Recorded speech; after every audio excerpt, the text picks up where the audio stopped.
Do you guys remember my miracle friend? Who I'm going to let him tell a story. I'm not going to steal his thunder. But this is a walking, talking miracle that is not supposed to be here. Yeah. All right, preacher. Hey. Hello. My name's Cody. I'm really nervous. Where to start? So August 24th of 2022, I drank car antifreeze. I drink car antifreeze, and I wanted to kill myself. I'm a recovering drug addict. Oh man. So I drank it. I waited 12 hours. I researched it. Said it would kill you in 12 hours. 12 hours came. I wasn't dead. I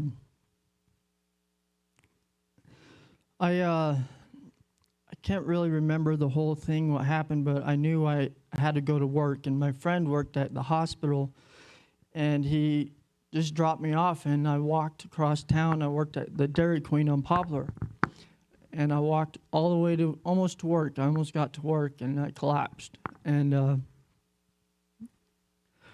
I remember, I don't really remember, but I was in the hospital. I was in ICU for 5 days, and my relationship with God, I had one, but I didn't really understand it or believed it, you know. And I remember being in ICU, and I seen this white tunnel, and it was God coming down, and he tapped me on my shoulder, and he said, "Cody, it's not your time to go." And I woke up right then and there.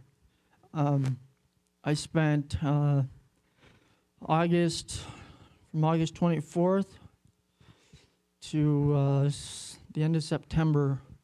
I did a whole month of dialysis for 3 times a week for a month, or a month and a half. And then they said I wasn't supposed to leave. I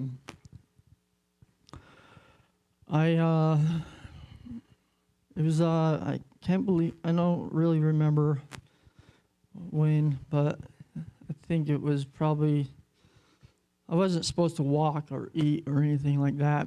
And Pastor Brad came into my room. I didn't eat for 10 days or drink water for 10 days. And they were going to put a feeding tube in my stomach.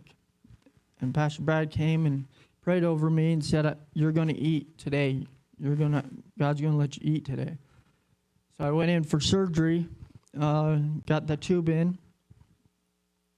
And when I got out of surgery, I was eating pizza, ice cream, everything, you know, and which wasn't good. Had bad taste buds, everything. But it was a miracle. And then I started believing, and then I told God, I said, "I need your help because I don't know what I'm doing." And it just started falling into place. And then I got sent down to Denver because my dialysis was really bad. It hurt. This is the worst thing I ever went through. Last Monday, I just got all the tubes taken out, and so I don't have dialysis anymore. But the cool thing about it is I could stand here today and talk about it, you know. I have 90 days of sobriety. Yeah.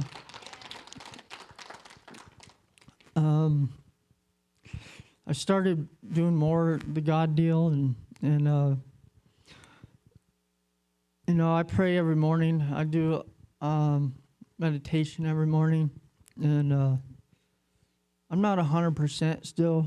When I was in the hospital, my kidney function was 8%. I was totally dead. I walked out of the hospital October 14th. I did 7 weeks in the hospital, and I was at 14%. And 2 weeks ago, I did blood work, and I'm at 25%. So just keep rising. I don't recommend drinking car antifreeze. It wasn't good. That was my 9th suicide attempt. So it's kind of a blind opening, you know. I got to open my eyes because something wants me to be here. I don't know. I'm just grateful to be here. I'm up here visiting my friend. And, you know, it's been a long road. I've been out of the hospital for like a month and a half, and they say it takes about 21 weeks to recover. And I'm walking a mile and a half or going to the YMCA, lifting weights, like things I never thought I'd be able to do again. And it all started when he came to the church, you know, or to the hospital. And man, I was so hungry, but I couldn't eat. That was the scariest part. I couldn't drink water. Now I love water. It's good, you know. But yeah, I deal with kidney failure. I got stage 4 kidney failure. Stage 5 is the worst. But I hope you know, by the grace of God, I keep getting better. I wake up every morning.